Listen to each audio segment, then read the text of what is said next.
Vamos aqui então ao nosso estudo do nosso livro Memórias de um Suicida. Nós estamos no capítulo no primeiro capítulo da segunda parte, os departamentos. O título do primeiro capítulo, A Torre de Vigia. Esse é o nosso segundo encontro. Nós vimos no nosso último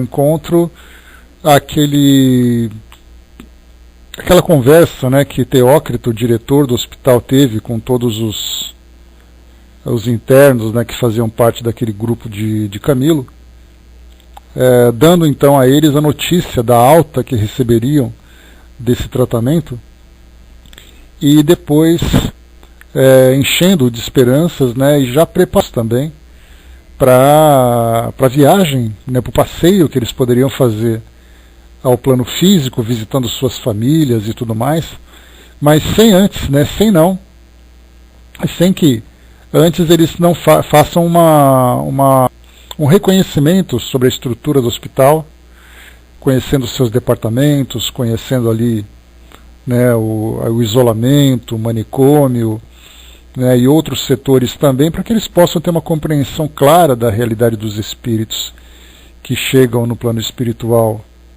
pelo caminho do suicídio, né, bastante doloroso, como nós vimos, para que eles não se iludissem, né, com a realidade que os esperava, né, junto aos seus familiares. Muitos deles seriam esquecidos, muitos deles seriam ignorados, mas para que eles não fraquejassem diante dessa decepção e que depois retornassem então ao plano espiritual para darem continuidade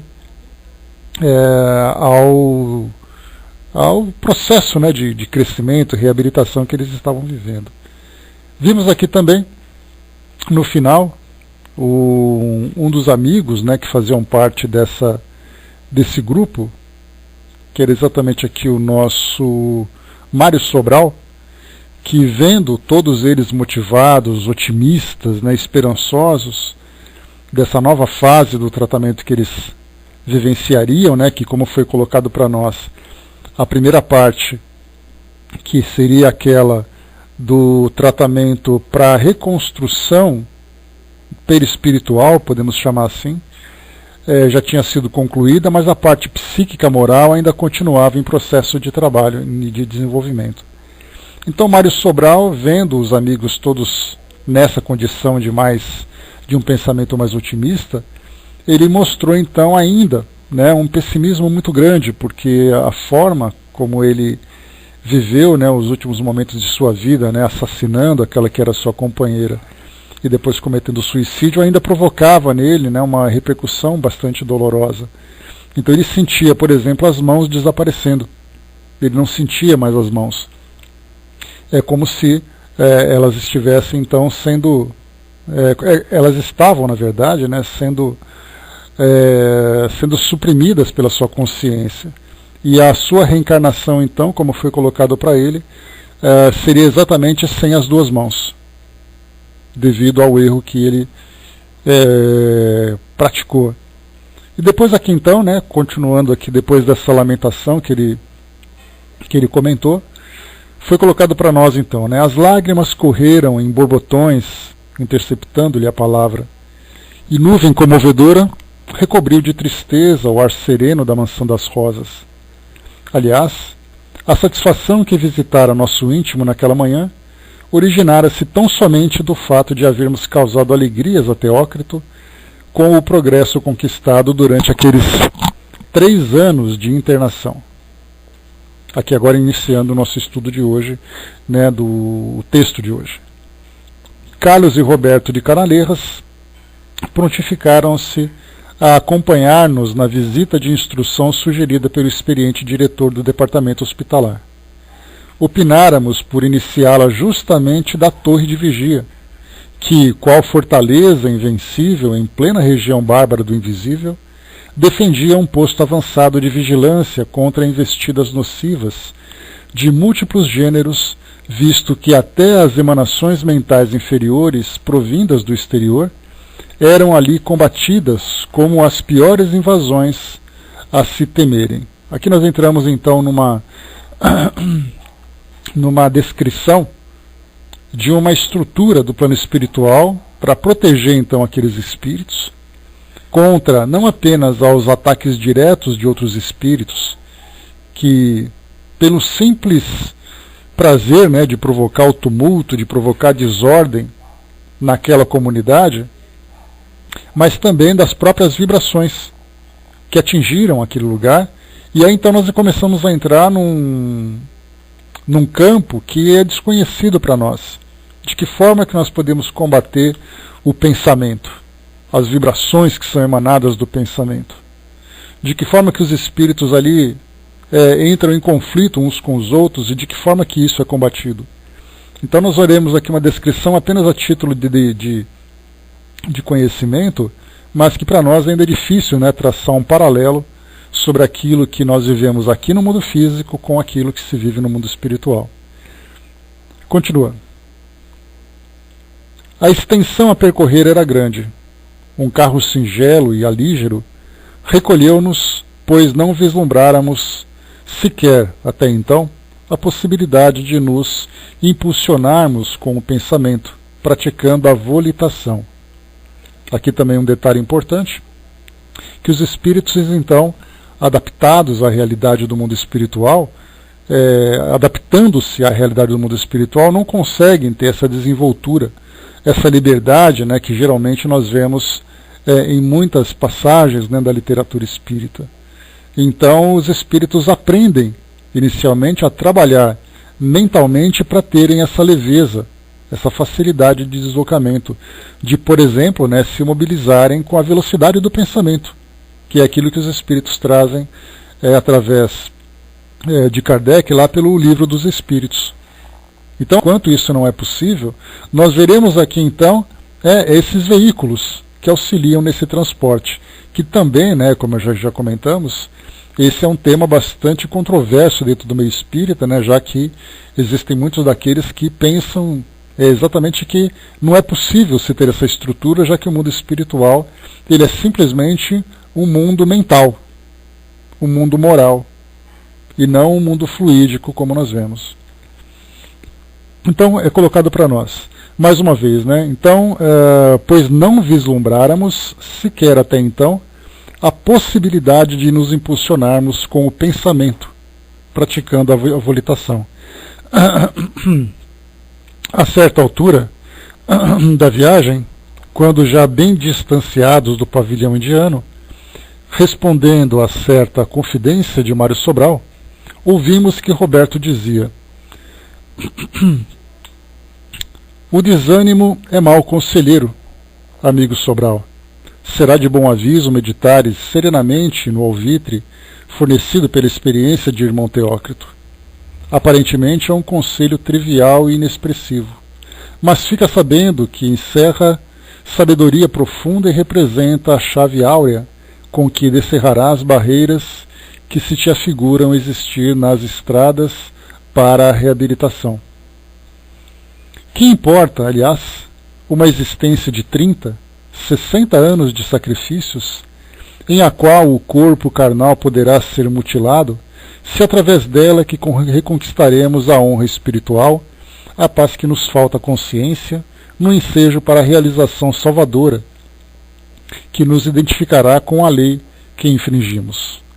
Não temas os serviços da expiação, Mário, uma vez que todos nós, os que erramos, careceremos do seu concurso para desobrigarmos a consciência e, portanto, o destino das responsabilidades aviltantes, cujo volume tanto nos indispõe como as harmonias da lei divina criando as anormalidades em torno de nós.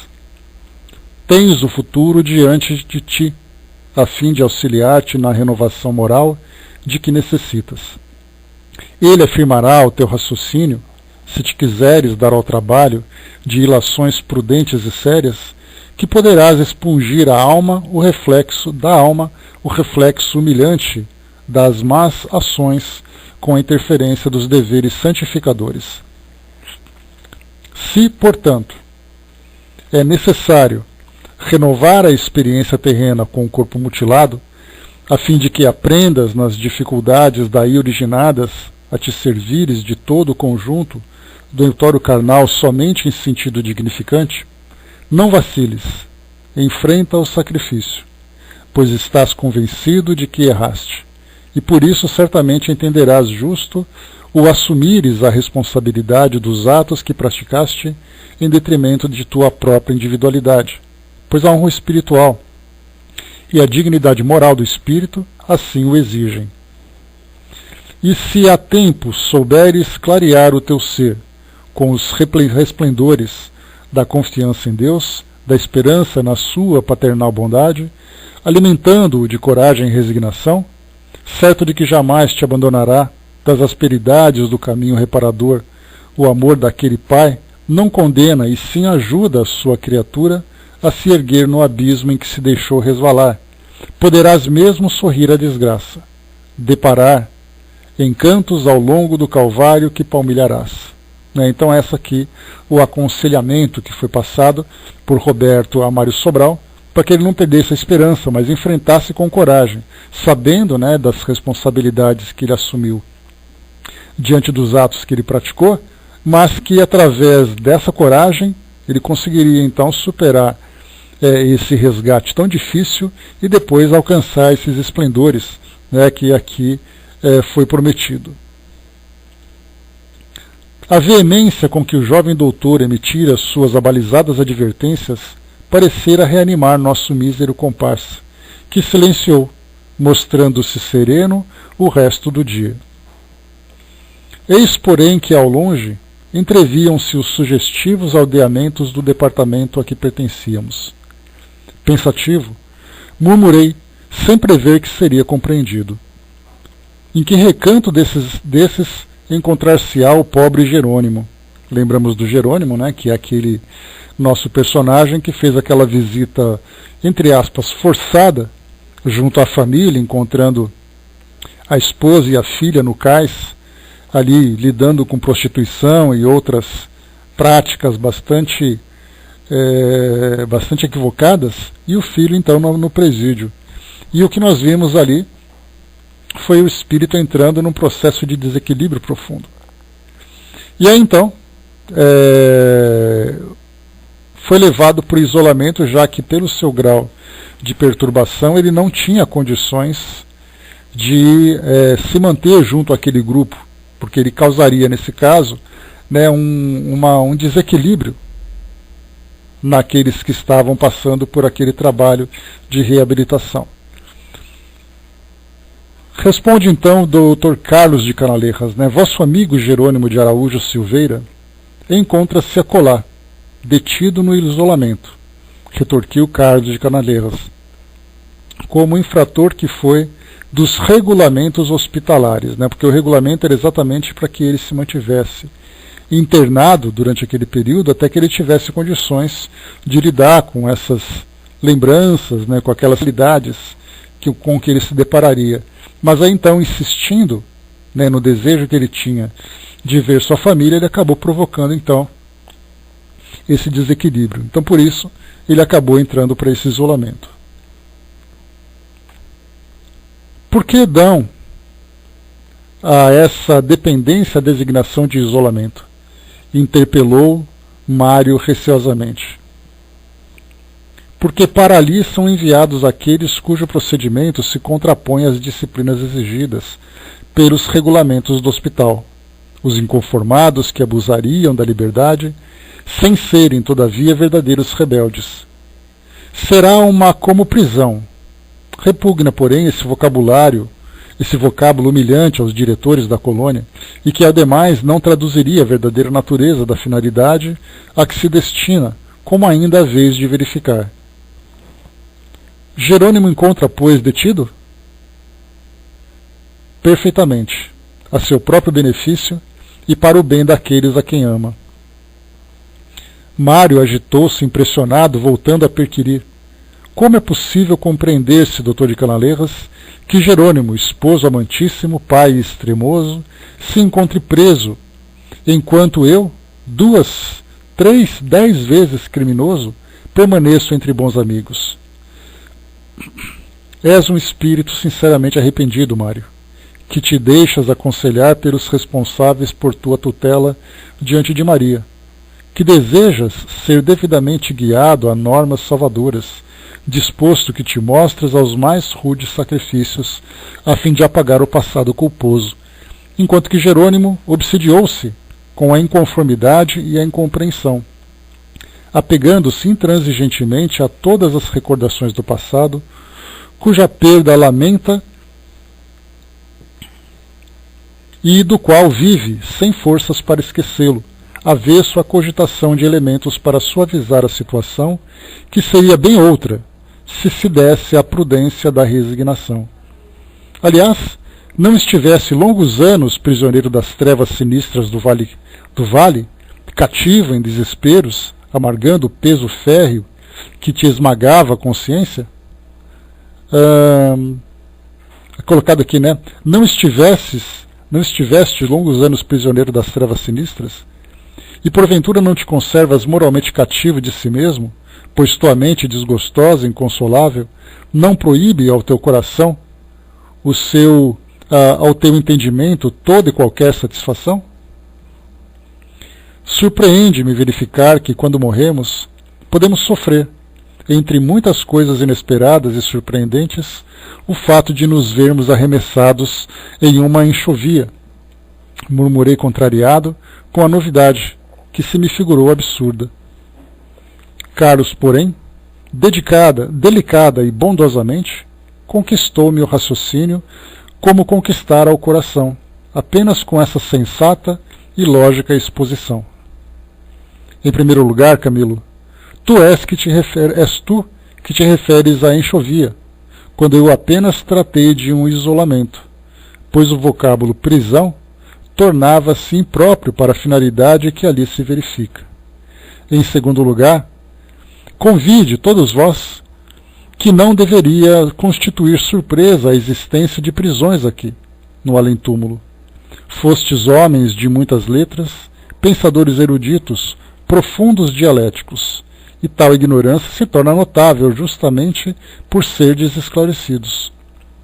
Aqui então, como ele passa para nós, né, essa ideia dos espíritos ficarem isolados, restritos em determinados ambientes, exatamente para que eles não possam provocar distúrbios sobre eles próprios e também sobre aqueles, né, com quem eles convivem, é algo bastante natural.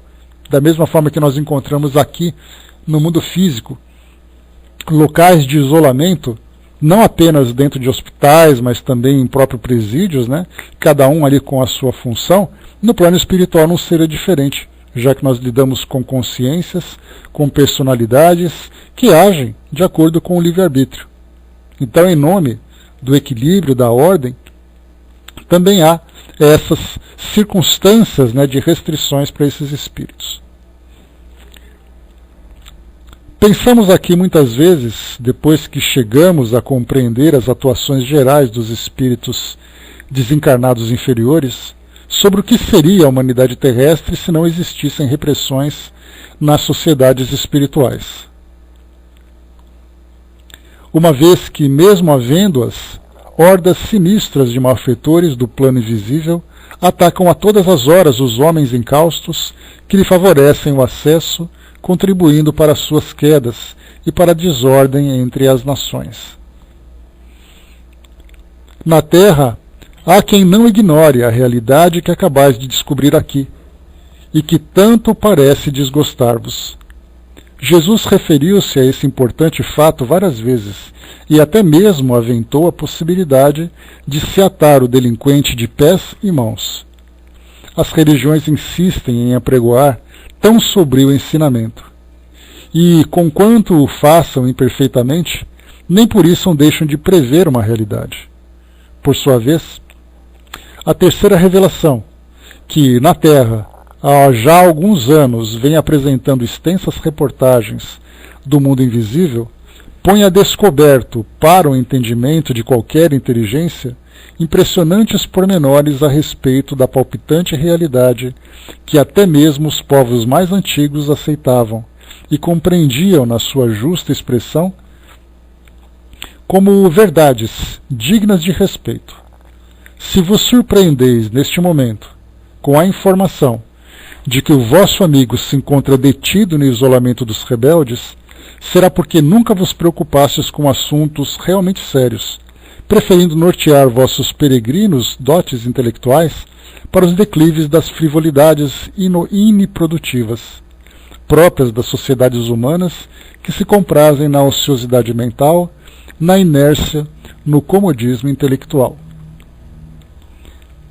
Calei-me, contrafeito, rememorando efetivamente não poucas referências que a tal respeito obtivera quando homem, através de leituras e estudos, mas às quais não prestara senão relativa atenção, pois, enseguecido pela vaidade de supor-me sábio, prudente e lógico, considerava as filosofias religiosas, em geral, fontes suspeitíssimas de interesse coletivo que as ideara, reservando respeitosas deferências apenas para os santos evangelhos, os quais reputava excelentes códigos de moral e fraternidade, estatuídos, com efeito, por um homem superior, que se apresentaria como o padrão modelo da humanidade.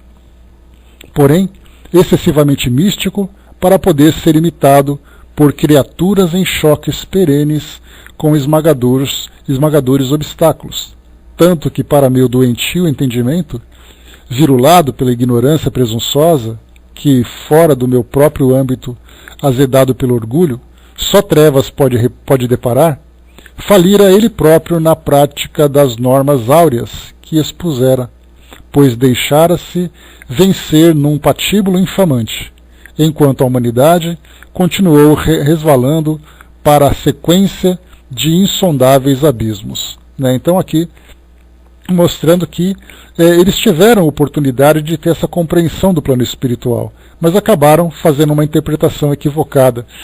Bom dia, João. De Canalejas, porém, continuou atraindo-nos com a conversação. Ao demais, por que não existiria deste lado da vida prisões e rigores se há cá maior percentagem de delinquentes que do lado de lá? Pois grandes erros existem, cometidos pelos homens, contra os quais não há penalidade estatuída na jurisdição humana, mas os quais, sobremodo, pensam nos incorruptíveis estatutos da justiça de além-túmulo.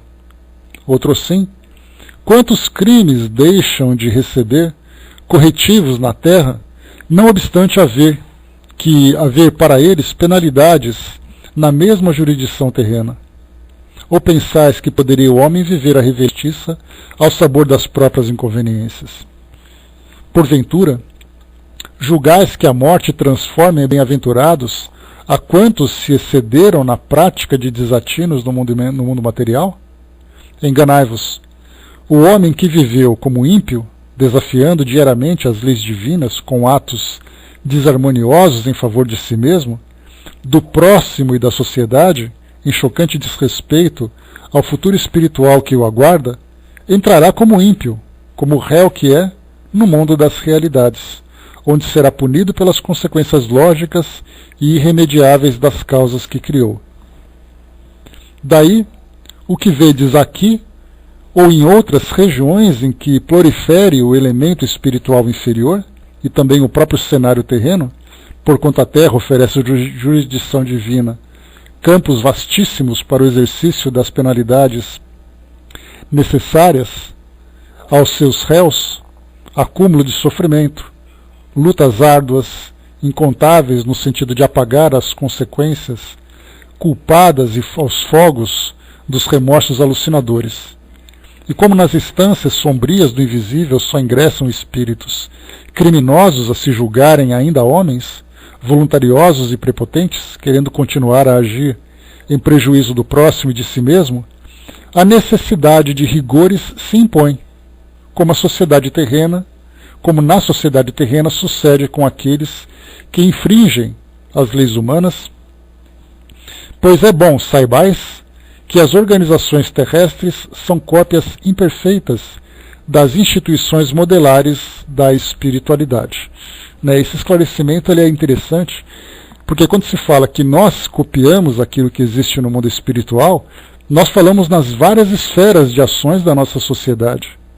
Aqui fala, por exemplo, das questões de segurança, das restrições que são necessárias para impedir que alguns espíritos ajam contra si mesmos e também contra a sociedade que influenciam. Da mesma forma, nós temos ali os grupos de educação, os grupos de auxílio, de amparo. Nós temos aqueles que trabalham no desenvolvimento intelectual e moral dos indivíduos. Então, na verdade, nós procuramos aqui no mundo físico reproduzir aquilo que existe no mundo espiritual, porém com todas as restrições naturais da própria matéria e também das próprias condições morais que nós ainda temos. Então vemos ali que o mundo físico, na verdade, representa aquilo que é apresentado pelo plano espiritual. Deslizava o veículo, já se aproximando da meta para a qual nos dirigíamos. Caiu o silêncio em torno, conservando-nos todos nós pensativos com o que acabáramos de ouvir. Tão simples, tão real se apresentava aquele mundo astral, que sua mesma realidade, sua impressionante simplicidade contribuía para a confusão de nos julgarmos homens quando éramos espíritos. A torre de vigia desenhava-se como incrustada nas camadas acinzentadas da cerração, trazendo à lembrança antigas fortalezas da Europa. Majestosa e sugestiva, infundiria respeito, se não pavor, ao transeunde das vias do invisível que lhe desconhecesse a finalidade. Então aqui já exige de nós, um trabalho na nossa imaginação para tentarmos imaginar essas muralhas, que existem nas histórias medievais que nós encontramos hoje, nessas fortalezas, a mesma característica também no plano espiritual, para que pudesse proteger, ou para que possam proteger o trabalho que é feito junto a esses espíritos inferiores. O interessante também é que nós percebemos que esses espíritos suicidas, estando ainda muito vinculados às vibrações inferiores do mundo material, não têm condições de viver na sutileza do mundo espiritual superior. Estão ainda muito ligados também a essas vibrações de inferiores, de alta densidade. Então, por isso nós encontramos essas estruturas, essas situações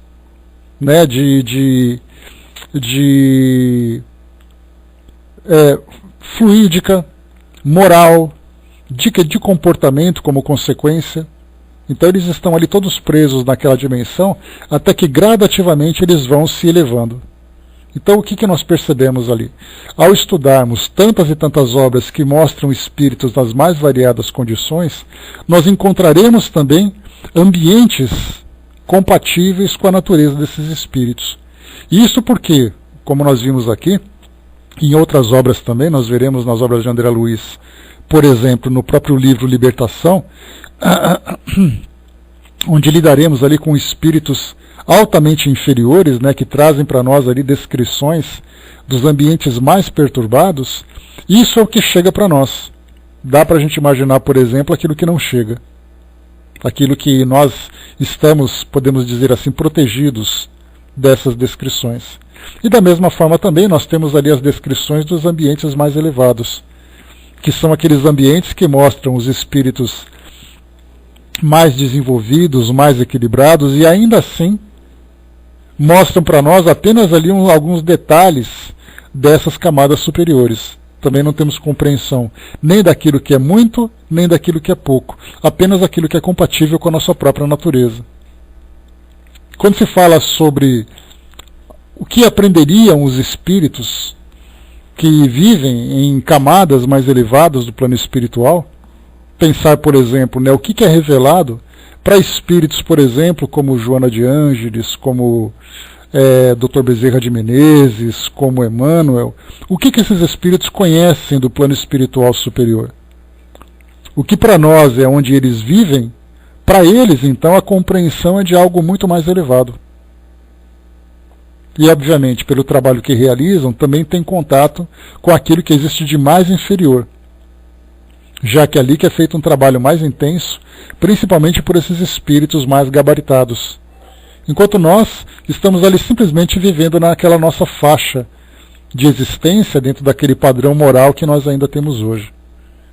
Então tudo aquilo que nós estamos lendo e aprendendo com os espíritos tem uma semelhança muito grande com as nossas próprias características aqui do mundo material, o que é muito natural. Aquilo que vem mais ou aquilo que vem menos, né, em termos de ambientes onde se existem no plano espiritual, onde se vive no plano espiritual, na verdade é apenas a título de curiosidade, mas que para nós não teria ali nenhuma utilidade prática, a não ser a expectativa de fugir daquilo que é inferior e esperar aquilo que é superior. Mas em termos de vivência, são ambientes bastante semelhantes àquilo que nós vivemos hoje, já que tudo isso é construído de acordo com a própria natureza moral dos espíritos. Se eles saem do mundo físico e vão para o mundo espiritual levando essa bagagem moral, é muito natural que eles encontrem ambientes semelhantes. Então aqui mostra para nós, mais uma vez, né, essa fortaleza, ou essas fortalezas, né, majestosa e sugestiva, trazendo principalmente para nós, né, esse respeito misturado com pavor daquilo que é apresentado. Acompanhados dos guias que levávamos, obtivemos passagem livre em seus pórticos. Comoção penosa precipitou vibrações de angústias em nosso ser, acovardado pelas recordações dos dissabores suportados, pois dir-se-ia que aquele ambiente pesado e sombrio falava a nossa alma dos dramas vividos nas penumbras do Vale Sinistro. Ou seja, né, trazendo ali recordações daquilo que eles viveram no início, né, após a sua chegada no plano espiritual. O Brás colocou, né, o maior segredo que abrange essa humanidade é dos diferentes estados da matéria. Considero o espírito aos poucos, né, os espíritos aos poucos deixam de ser segredo, né? O espírito deixa aos poucos deixa de ser segredo. É de fato, Brás, né, as revelações vão chegando para nós de uma forma muito gradativa. Nós percebemos, por exemplo, que nos próprios livros que são publicados por Kardec, muito pouco se fala sobre isso. Uma ou outra citação que é apresentada para nós na Revista Espírita. Mas depois de estabelecer essa compreensão do estado moral dos espíritos, é hora então de compreendermos essa estrutura fluídica que os acolhem. Né? Então a gente vai compreendendo aos poucos. E ainda assim nós temos muita dificuldade de assimilar isso na sua realidade, porque nós temos muita resistência ainda. Já que o plano espiritual é imaterial, como podemos encontrar estruturas materializadas? Então isso aqui para nós é difícil. Então na verdade nós vamos trabalhando dentro desse campo da fé raciocinada, aceitando essas revelações através de uma linha de raciocínio, mas ainda assim aceitando parcialmente. Porque nem tudo para nós é assimilável no primeiro momento. Então nós vamos aceitando esse ou aquele detalhe, encontrando essa possibilidade, mas ainda assim muito daquilo que é passado para nós acaba não tendo ali uma aceitação tão simples. E dentre elas essas próprias descrições que nós vemos hoje, vales, fortalezas, instituições, né? Então nós vamos assim gradualmente assimilando e fazendo essa comparação, né? Vamos em frente. A torre era, como sabemos, dependência do Departamento de Vigilância, e conquanto tivesse direção autárquica, havia ela de trabalhar em harmonia com a direção geral daquele departamento, em coesão perfeita de ideias e fraterna solidariedade. Ou seja, era um departamento autônomo, mas que trabalhava em conjunto com a direção daquela instituição, já que não poderiam fazer ali trabalhos independentes que não tivessem o mesmo objetivo. Seria o posto de maior responsabilidade de toda a colônia, se ali pudesse existir algum menos responsável que o seu congênere, porque situada em zona perigosa do astral inferior, rodeada de elementos nocivos e perturbadores, sendo dever seu a estes combater, desviar impedindo o assédio de espíritos assaltantes, encaminhar para outras paragens infelizes perseguidos por obsessores, que a todo custo na colônia se desejassem abrigar, o que não seria possível, porquanto tratava-se de local especializado para alojamento de suicidas. A direção interna achava-se a cargo de um ex-sacerdote católico. Português, também havia muito iniciado dos templos da ciência da Índia. Sob sua orientação serviam vários outros condiscípulos não iniciados, obedientes, porém, aos mais exaustivos labores em regiões inferiores, serviços por eles próprios escolhidos voluntariamente, como expiação pelos desmandos com que haviam tratado os interesses do Evangelho do Crucificado, quando na terra, investidos da alta dignidade de pastores de almas, e ao qual haviam compuscado com a mentira e por as falsas e ardilosas interpretações. As funções de editor, todavia, eram apenas internas, limitadas a uma fiscalização, assistência de maioral. As providências para a defesa cabiam à sede central do departamento. Então vimos aqui que muitos desses espíritos que lá iam desempenhar essas funções iam muito mais motivados pela culpa do que pela própria disposição do trabalho.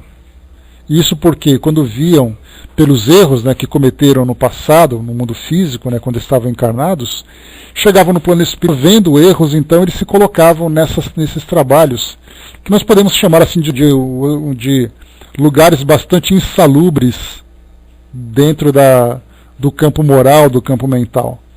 Então eles estavam ali exatamente para trabalhar com a ideia de se resgatarem devido àquilo que praticaram.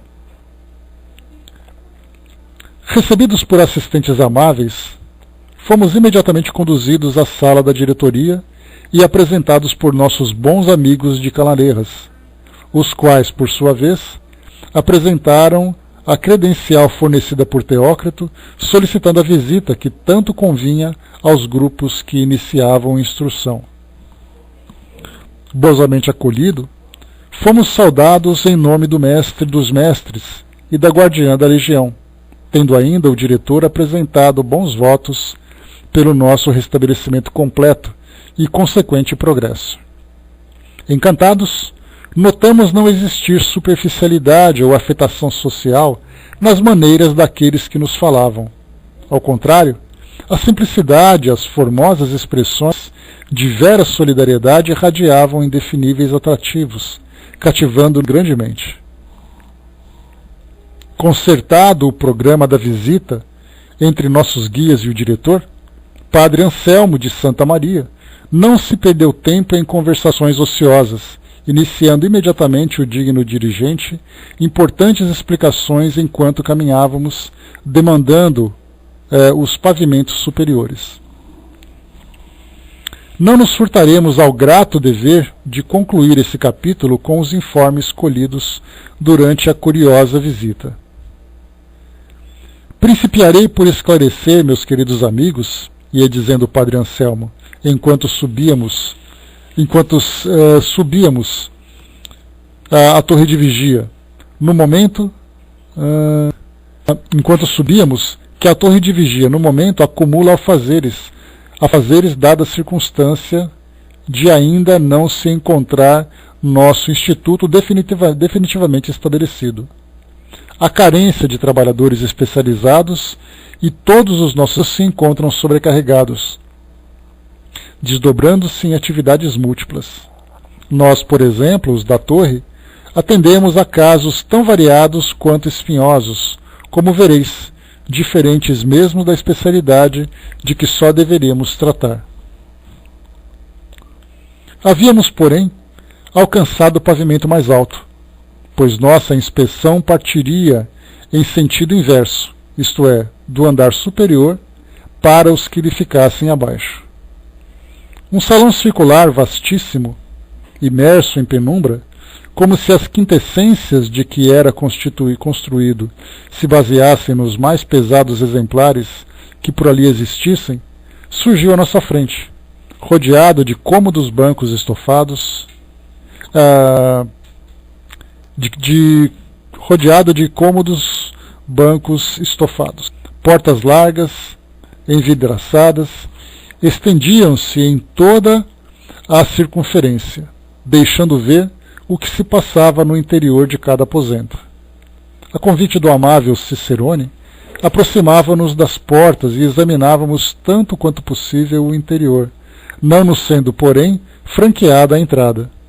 No entanto, não ouvíamos um único som. As vidraças seriam de substâncias isolantes, a prova total de ruído. No primeiro gabinete existiam estranhas baterias de aparelhos que pareciam ser telescópios possantes, maquinarias aperfeiçoadas, elevadas ao estado ideal para sondarem a grandes distâncias espécies de raio-x capazes de perquirir os abismos do espaço infinito, assim como do mundo invisível e da Terra. Outros, porém, desafiavam nossa compreensão de calouros do mundo espiritual. Então já começam aqui algumas descrições. Olá, Francis Fatival. Então vemos aqui algumas descrições que provocam em nós aquela intriga de saber exatamente de que forma que isso é feito, para que isso é feito.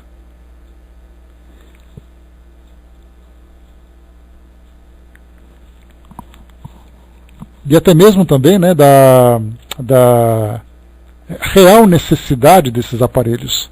Então nós começamos a deixar ali um pouquinho de lado para pensarmos nisso futuramente através de mais informações. No segundo gabinete, telas luminosas colossais, das quais as existentes nas enfermarias do hospital pareciam graciosas miniaturas, indicavam haver necessidade ali também de retratarem-se acontecimentos e cenas ocorridos a imensuráveis distâncias, tornando-os presentes aos técnicos e observadores, para tanto credenciados, a fim de serem devidamente estudados e examinados. Semelhantes aparelhos, cuja perfeição o homem ainda não concebe, não obstante já se acharem em seu encalço, permitiria ao operador conhecer até os mínimos detalhes qualquer assunto, mesmo o desenvolvimento dos infusórios nos leitos abissais do oceano, se necessário, bem assim a sequência de uma existência humana que se precisasse conhecer, ou as ações de um espírito em atividade no invisível, nas camadas inferiores ou durante missões penosas e excursões pertinentes aos serviços assistenciais. Todavia, os regulamentos, rigorosamente observados, rezavam sua utilização apenas em casos verdadeiramente necessários. Então aqui, para poderem sondar tudo aquilo que existe no mundo físico e também no mundo espiritual. Existia, porém, ainda um terceiro, o maior de todos, pois ocupava todo o andar da majestosa torre, parecendo tratar-se antes de uma oficina, por assim dizer, mecânica, onde os operários seriam eminentes vultos da ciência. Era este o local reservado à maquinaria magnética que permitiria o uso e a ação de todos os magníficos aparelhos ou aparelhamentos existentes na colônia, inclusive o do sistema de iluminação noturna, espécie de usina eletromagnética distribuidora de fluidos diversos, capazes para o bom funcionamento dos mesmos aparelhos. E em todos os compartimentos da azáfama de 100 interrupções, labor incessante e árduo, quiçá exaustivo. Muitas damas figuravam no quadro de funcionários que em tais dependências víamos desenvolvendo meritórias atividades. Pareciam figuras aladas, indo e vindo em silêncio, sérias e atentas, envolvidas em belos vestuários brancos, tão alvos que se diriam lucilantes, particularidade que nos despertou a atenção, fazendo supor a nossa incapacidade tratar-se de uniforme para uso interno, quando em verdade nada mais era que senão o padrão do bom estado vibratório de suas mentes. esforçavam-se por diminuí-lo num local incompatível com suas verdadeiras expansões. A Miriam colocou, né, que interessante porque fala de coisas que mexem com vários sentidos que o espírito já não sentiria através dos órgãos, né? Exatamente. Então, essas limitações que a matéria acaba impondo, no plano espiritual, então, embora alguns ainda mantenham essas mesmas restrições, eles acabam suprindo através desses maquinários, né? Enquanto que no plano espiritual mais elevado, o espírito então vai se tornando cada vez mais livre e mais capaz também. Essa fortaleza, continuou Anselmo de Santa Maria, a qual pertence não só à torre de vigia, como as demais que aqui se vêem, aquartela o regimento de milicianos e lanceiros especializados, que fazem a sentinela e defesa da mesma contra possíveis contratempos partidos do exterior. Muitos dos integrantes desse regimento são discípulos da iniciação cristã popular e ensaiam os primeiros passos na senda dos labores edificantes, caminho da redenção. Alguns foram também suicidas, que agora experimentam conosco a reparação de antigos deslizes. Outros, no entanto, saíram da mais negra impiedade, pois foram, através de suicidas, temíveis obsessores, e seus delitos, os crimes que praticaram durante tão lamentáveis ofícios, são bem fáceis de avaliar. Todos eles, porém, são tratados pela direção da colônia com desvelado amor e caridade cristã, a qual se acham efeitos os trabalhos de auxílio à sua reeducação. Sobre os últimos, isto é, os obsessores, existem mesmo recomendações especiais, provindas de mais alto, visto que a insigne guardiã da legião devia vê-los o mais cedo possível integrados nas hostes dos verdadeiros conversos da doutrina do amado Filho, da legião dos trabalhadores devotados na causa magnânima do Mestre dos Mestres. Assim sendo, além dos trabalhos que desempenham e que também fazem parte da instrução que lhes é devida, todos estudam, aprendem com os seus instrutores noções indispensáveis do amor, da justiça, do dever e do bem legítimo. Habitam-se na moral do Cristo de Deus, no respeito devido ao Todo-Poderoso, até que tornem a reencarnação para os testemunhos decisivos. O interessante é percebermos que todos os espíritos desempenham tarefas de acordo com sua natureza, mas eles não ficam estagnados. Estão sempre nesse processo evolutivo, trabalhando, estudando, trabalhando, se desenvolvendo, para quando oportunamente estiverem prontos, vão então reencarnar para cumprirem ali as suas tarefas evolutivas. Lorde, bom dia. O Tchek colocou, comparando a imagem entre os dois mundos, aqui é borracha, e de lá, aqui é borrada e lá é 4K. Por aí mesmo, Tchek Teco. Dá para a gente perceber que, como os espíritos colocam, nós temos ali uma pouca ideia do que significa essa perfeição. E não apenas perfeição em termos de comportamento, mas até mesmo perfeição em termos de recursos. Então o que nós utilizamos aqui com toda interferência da matéria, eles utilizam sem nenhuma. Então nós poderíamos pensar, fazendo aqui um paralelo, falar sobre astronomia, por exemplo. Nós temos os nossos telescópios que dependem das lentes, que dependem da atmosfera, dependem da luz, da claridade, e dá para a gente imaginar o que existe no mundo espiritual em termos de observação do espaço, em que nada disso interfere nos seus recursos. Ou seja, é uma coisa absurdamente mais perfeita do que aquilo que a gente pode compreender. Então, se nós achamos que o nosso 4K já é limpo, puro, em altíssima definição, essa altíssima definição, lá para eles, nada mais é do que aquele recurso dos mais primitivos materializados. Então vamos lá.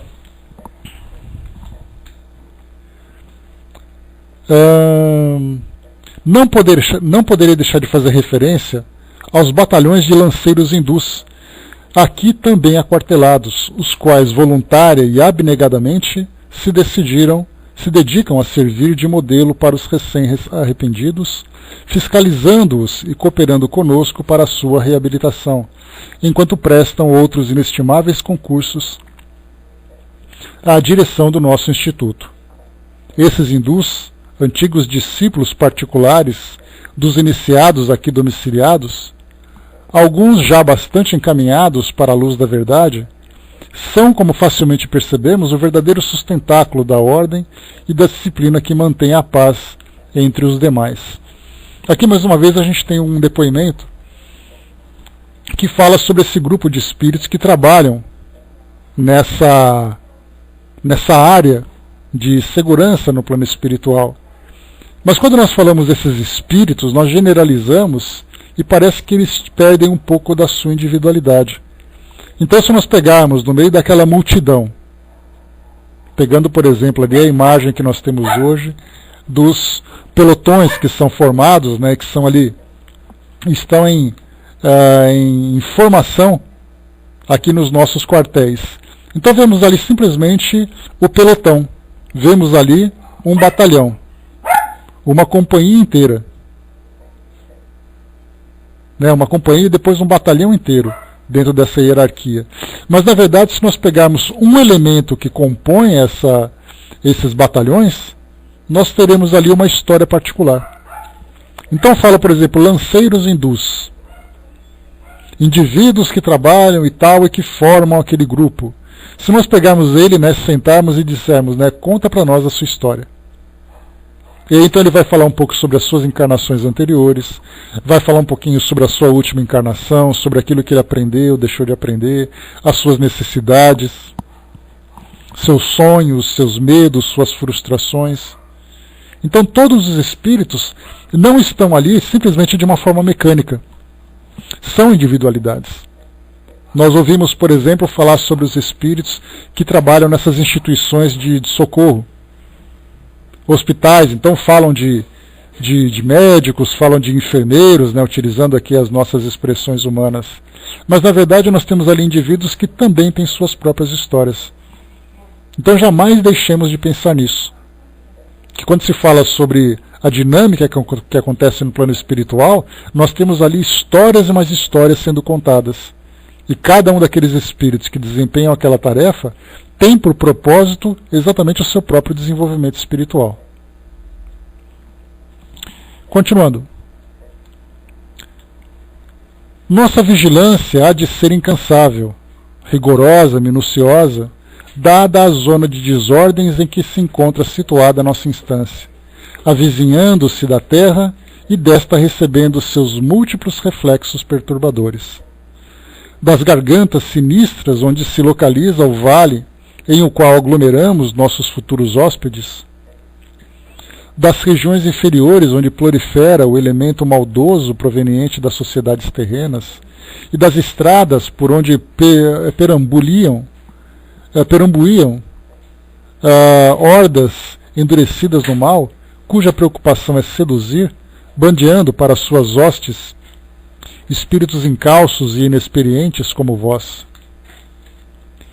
Tudo isso sem nomear as ondas malignas, invisíveis de fluidos e emanações mentais que sobem da Terra, engrossadas do mundo do invisível inferior, às quais essa torre damos caça como faríamos a micróbios endêmicos de peste. Através de aparelhamentos de que vedes, estamos em ligação permanente com os sucessos desenrolados no Vale dos Suicidas. Graças a eles permanecemos presentes ao que ali ocorre. De tudo sabemos e tudo ouvimos. Então, na verdade, nós vemos ali esses recursos de comunicação em que, no caso deles, por exemplo, que atuam diretamente com espíritos suicidas, e esses espíritos suicidas encontram-se concentrados naquela região fluídica, é natural que eles mantenham aquele ambiente em vigilância constantemente, para saber o que acontece, para saber exatamente o que se passa com cada individualidade. Então vemos que não é simplesmente uma observação para satisfazer a curiosidade, mas é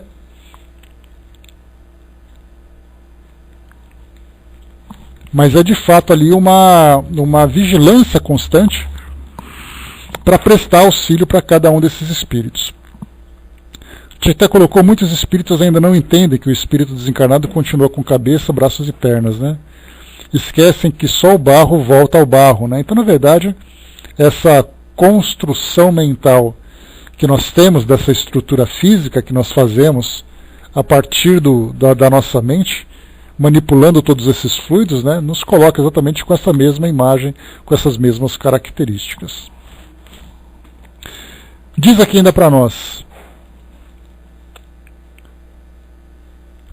poderíamos exercitar a claridência, a visão à distância, assim como outros dons anímicos que igualmente possuem os nossos técnicos, a fim de nos inteirarmos do que necessitamos saber.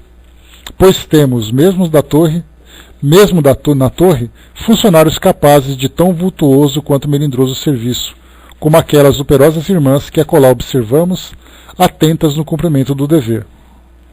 Preferimos, porém, geralmente, os aparelhos, porque seria sacrificar demasiadamente, sem necessidade, tão preciosas faculdades anímicas num local heterogêneo como este, carregado de influências pesadas, que delas exigiriam grandes dispêndios de energias preciosas, esforços supremos, quando o aparelhamento de que dispomos realiza o mesmo serviço sem exigências vultuosas de ordem mental.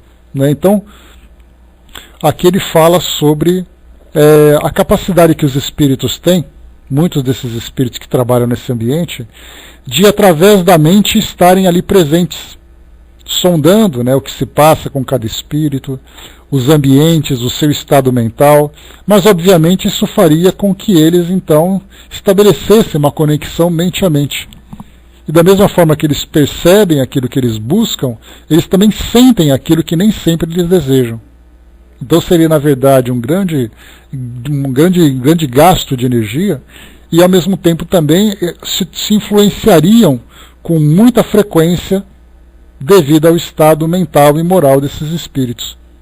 Então, por isso, esses aparelhos seriam uma forma, segundo aqui descrito para nós, de preservar esses trabalhadores e de facilitar o trabalho. Capacidade eles têm, necessidade nem tanto, já que agora podem substituir por esses outros recursos. Por muito desgraçados, pois que sejam os galés do vale, ou os transviados que se aprazem no mal e cujo raio de ação se encontre no caminho de nossas atividades, jamais se acharão desamparados, pois os servos de Maria velam por eles, como o auxílio destes magnânimos aparelhos de visão e comunicação, e os socorre no momento oportuno, isto é, desde que eles mesmos estejam em condições de serem socorridos, transportados para outro local. Né? Então, assim como Camilo e os demais do seu grupo foram resgatados por aquela equipe de socorristas, a pergunta é como chegaram ali, de que forma que eles perceberam que aqueles estavam em condições. Aqui começa então a trazer para nós esse esclarecimento. Mas existe uma como fatalidade a extrair-se do ato mesmo do suicídio, contra as suas atribuladas presas, a qual impede sejam todas socorridas com a presteza que seria de se esperar da caridade própria dos obreiros da fraternidade. É o não se encontrarem elas radicalmente desligadas dos liames que as atêm ao involtório carnal, isto é, os se conservarem semi-encarnadas ou semi-desencarnadas, como quiserdes. Aqui ele fala sobre a condição daqueles espíritos que, ao chegarem naquele ambiente, estão ainda vinculados ao seu corpo físico. Por isso, semi-desencarnados ou semi-encarnados, depende da preferência de cada um. Mas certamente, então, eles estão desencarnados, mas fluidicamente, intimamente ligados com seus corpos físicos. Daí toda aquela repercussão que nós vimos, né, negativa, né, das lesões que provocaram em seus corpos, dos reflexos que isso tem sobre o seu perispírito e até mesmo de todas as impressões que eles acabam percebendo. Então, por isso, tem uma característica especial nesse vale. Então isso também mostra, né, a intensidade do desequilíbrio, da desarmonia que esses espíritos ainda vivem, e o prejuízo que isso poderia ser causado para aqueles que estabelecessem alguma conexão mental com eles. As potências vitais que a natureza divina imprimiu em todos os gêneros da criação, e em particular no ser humano, agem sobre o suicida com todas as energias da sua grandiosa e sutil atividade. E isso graças à natureza semimaterial do corpo astral, que possui além do envoltório material. Viverá ele assim da vida animal ainda por muito tempo, a despeito mesmo, em vários casos, da desorganização do corpo da carne. Palpitarão nele, com pujança impressionante, as atrações vivíssimas da sua personalidade humana, até que as reservas vitais, fornecidas para o período completo do compromisso da existência, se esgotem por haver atingido a época prevista pela lei da desencarnação. Então a normal, com deplorável situação, permanecerá o suicida, sem que nada possamos fazer a fim de socorrê-lo, apesar da nossa boa vontade. Aqui tem uma citação, né, uma citação no rodapé, que diz assim para nós antes de continuarmos. A excelsa misericórdia encaminha geralmente tais casos, tidos como os mais graves, a reencarnações imediatas, onde o delinquente completará o tempo que lhe faltava para o término da existência que cortou. Conquanto muito dolorosas, mesmo anormais, tais reencarnações serão preferíveis a desesperações de além-túmulo, evitando, ao demais, grande perda de tempo ao paciente. Grande perca de tempo ao paciente. Veremos então homens deformados, surdos, mudos, débeis mentais, idiotas ou tardas de nascença, etc. Um caso de vibrações tão somente. O perispírito não teve forças vibratórias para modelar a nova forma corpórea, a despeito do auxílio recebido dos técnicos do mundo invisível. Assim, concluirão o tempo que lhes faltava para o compromisso da existência prematuramente cortada, corrigirão os distúrbios vibratórios e, logicamente, sentir-se-ão aliviados. Trata-se de uma terapêutica nada mais. Recursos extremos exigidos pela calamidade da situação. É o único, aliás, para os casos em que a vida interrompida deverá ser longa. Ó vós que ledes essas páginas, quando encontrardes pelas ruas um irmão vosso assim anormalizado, não pejeis de orar em presença deles. Vossas vibrações harmoniosas serão também excelente terapêutica. Então aqui mais um detalhe, né, a respeito daquelas reencarnações compulsórias, em que espíritos em situações absolutamente dramáticas de chegada no plano espiritual após o suicídio, são conduzidos a uma reencarnação imediata. E foi aquilo que nós conversamos no nosso encontro anterior. Muitas vezes ao espírito é reservado uma encarnação, ou às vezes até mesmo várias encarnações, apenas para que ele possa se restabelecer. Então é como se houvesse uma pausa no seu desenvolvimento moral e espiritual até que ele se restabeleça. Então ele para de onde ele se encontrava nesse processo de desenvolvimento, passa por essa terapia de reabilitação, que vai durar bastante tempo, e depois então, quando ele estiver em ordem, ele retoma o trabalho moral de onde ele parou. Então vemos aqui essas reencarnações compulsórias que já chegam de uma forma complementar, com o simples objetivo de proporcionar ao espírito as condições para que ele possa se reequilibrar.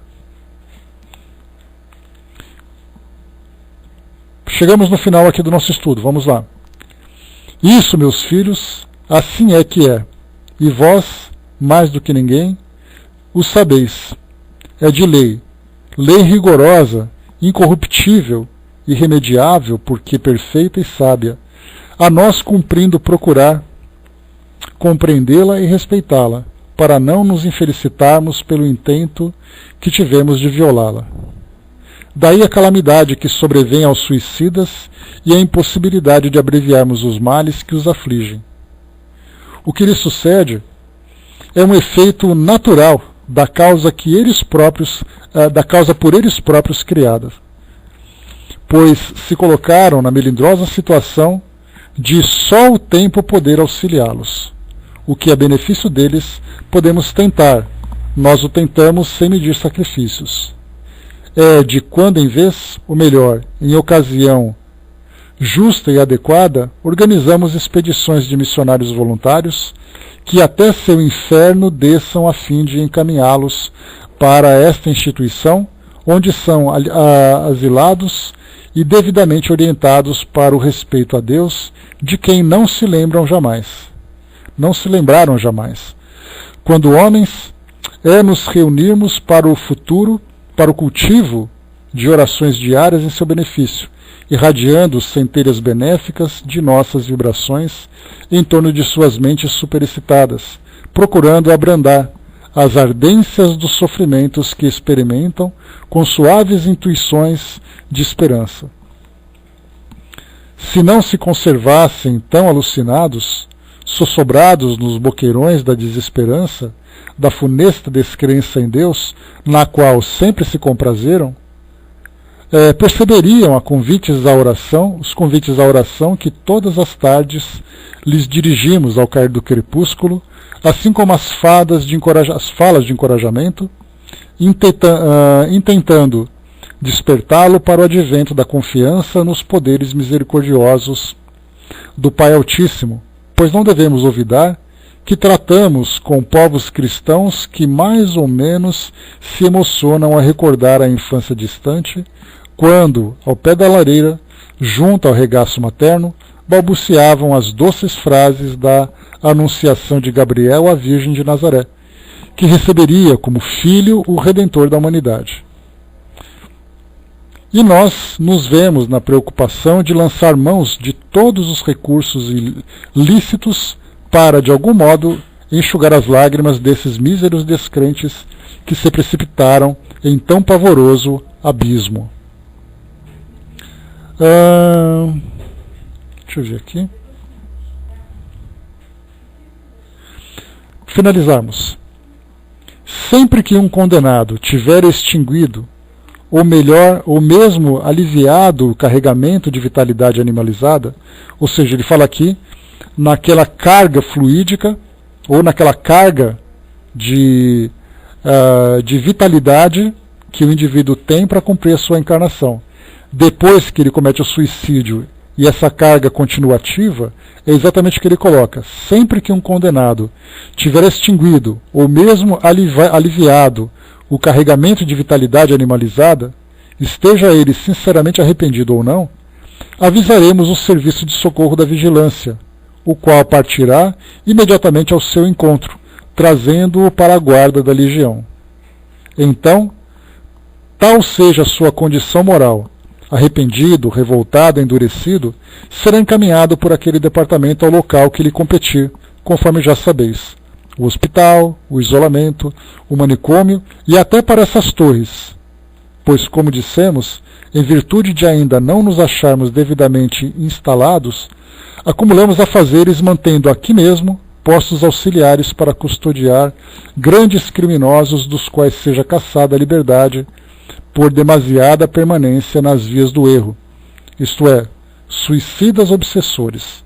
Então, terminando então essa carga fluídica, ou pelo menos aliviando, eles são então conduzidos para essas instituições exatamente para que eles não continuem exercendo influências não apenas sobre os seus pares naquele ambiente, mas também entre os próprios encarnados aqui no nosso mundo material. Então aqui, depois que nós veremos no nosso próximo encontro na semana que vem, fala exatamente sobre isso, a continuidade desse trabalho, né? A forma como eles são observados, a forma como eles são protegidos deles próprios e também daqueles que procuram, né, trazer essa desarmonia toda. Deixa eu ver aqui.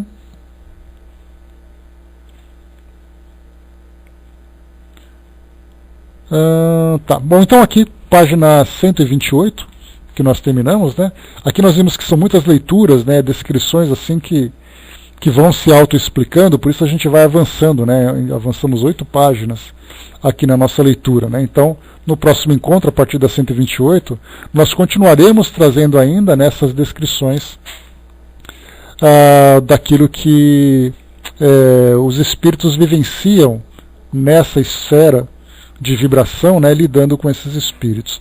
Certamente, é importante a gente lembrar que para nós, pelo menos assim nós entendemos, que somos espíritos comuns, né, que estamos aqui vivendo nossas vidas, que teremos uma desencarnação numa condição normal, pelo menos psiquicamente, moralmente, esse ambiente para nós é absolutamente hostil. Provoca em nós assim um grande desequilíbrio pelo simples fato de estarmos ali presentes. Então por isso existe essa separação. Esses espíritos então sendo trabalhados nessa dimensão, e para aqueles que desencarnam então são conduzidos para as dimensões compatíveis com a sua natureza. E existe certamente ali uma barreira separando essas vibrações que nós ainda não compreendemos, né? Mas certamente elas existem. Então é isso, pessoal. Página 128, fechando aqui o nosso estudo de hoje.